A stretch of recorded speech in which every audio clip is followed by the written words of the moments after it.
for a Republic Super Exclusive, and this is a story that is dedicated to the people of Chennai. We'd like to tell you today how your government let you down in 2015, and probably they've not learnt any lessons ever since.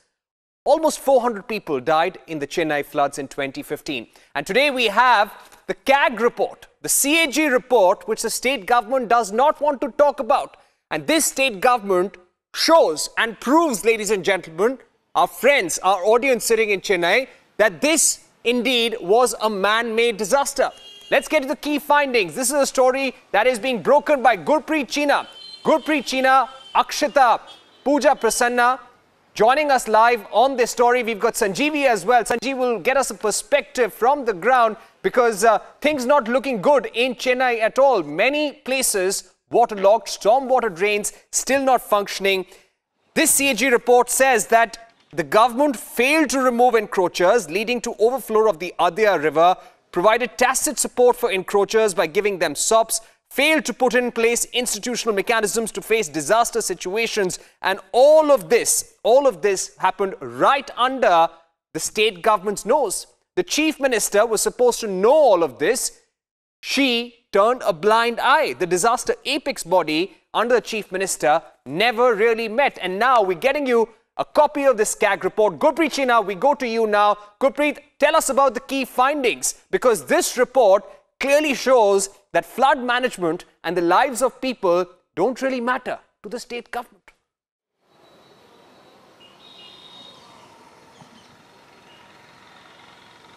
Well, this CAG report has clearly stated that it was a failure of the state government, and because there are a number of points which have been highlighted in a CAG report, that how all things failed in this thing. And the main point which was very important, that a disaster management which was highlighted by CAG, that there was no disaster management policy, there was no rescue operation policy, and that was the main point, because in this flood more than 400 lives have been lost. It was not because of any unnatural disaster. It is clearly stated that it was a man-made disaster, and man-made disaster was with the, under the nose of state government.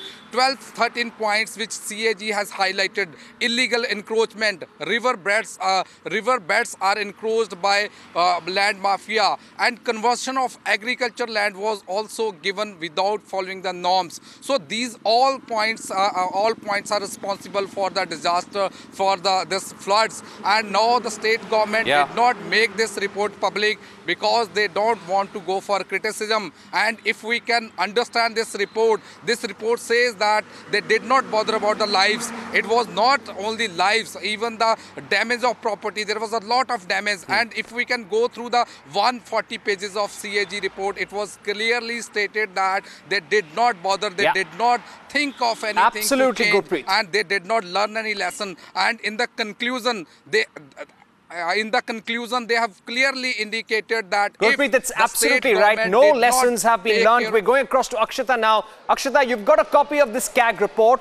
Show our viewers how the local bodies which are supposed to take care of areas in Chennai, of any city, make sure that waterlogging doesn't happen, they are prepared for any eventuality, completely failed in their duty. Absolutely, Parikshit. This is that 140-page CAG report that Gurpreet also was referring to. And mind you, this is a report that the government tried very hard to shield, tried very hard to also hide and ensure that the facts don't come out. Because what's observed in this report is absolutely scathing. It's got details of exactly how the government failed the people of Chennai. It's got details of what really led to that flooding that we saw between November to December in the city of Chennai. You know, in the past, when we've spoken about this issue, there has been a lot of references to apathy, to negligence by the government, but this really, exposes it all, how the government failed on its part, Parikshit, to do the basics, to clear drains, to ensure action was taken against encroachers. None of that was done. In fact, it goes on to even observe that some of the encroachments were local bodies themselves, some of the encroachers were government agencies themselves, and that's why there was possibly some vested interest leading to what we witnessed, that mass flooding that killed over 400 people. Akshita, if you can also show us a copy, read out excerpts, show them to our viewers, Akshita. I'm going to show you some pointers here, and this is possibly this is something that's been repeated time and again. In one para, Parikshit, the CAG report, it goes on to say issues such as lack of timely action in preventing encroachment, failures on the part of public authorities to clear illegal encroachments, and local bodies which contribute to the blocking of waterways has led to the Chennai floods. This is just one part that I'm reading. In fact, another part, which is a clear warning that was given by the CAG, it says that we noticed that despite highlighting the spate of encroachments in successful audit reports, the encroachments were still continuing to pose a grave threat due to the inaction of the government of Tamil Nadu in removing these encroachments. They've said clearly that the government agencies had encroached for public projects, that local bodies had also encroached. And believe it or not, Parikshit, and many of our Chennai viewers will be able to understand this, that most of the swelling was along the Adyar River, otherwise known as the Kuvam River, also along the Chembarabakam Lake.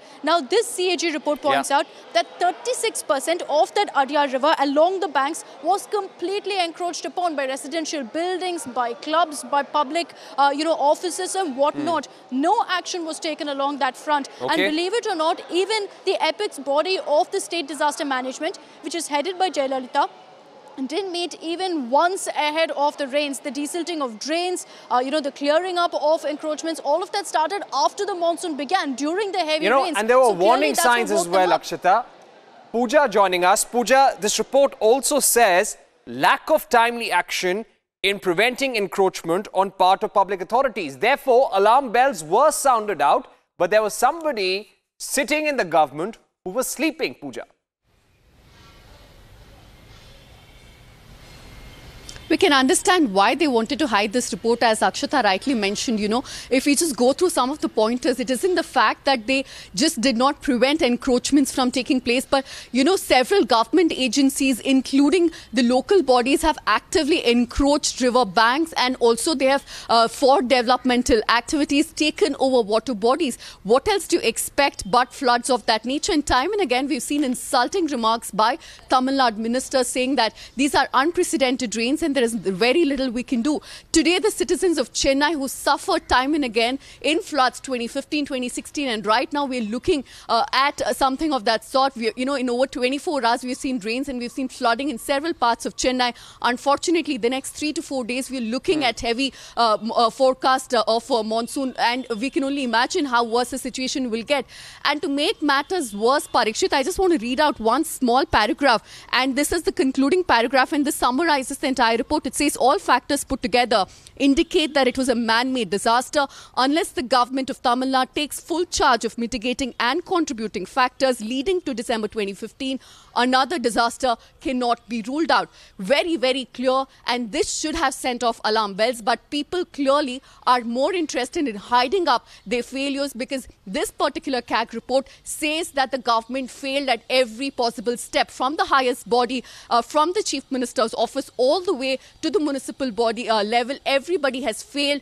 And to make matters worse, we've seen crores of rupees every single year spent on desilting drains. But what do people get at the end of the day? We saw 2015 when, the highest level of civic activism, citizens came onto the streets because they realized the government will not come to their aid. They helped each other. And what did they see at the end of it? A government coming and taking credit for actually having done work, when the truth remains that they did nothing. They slept over it once again.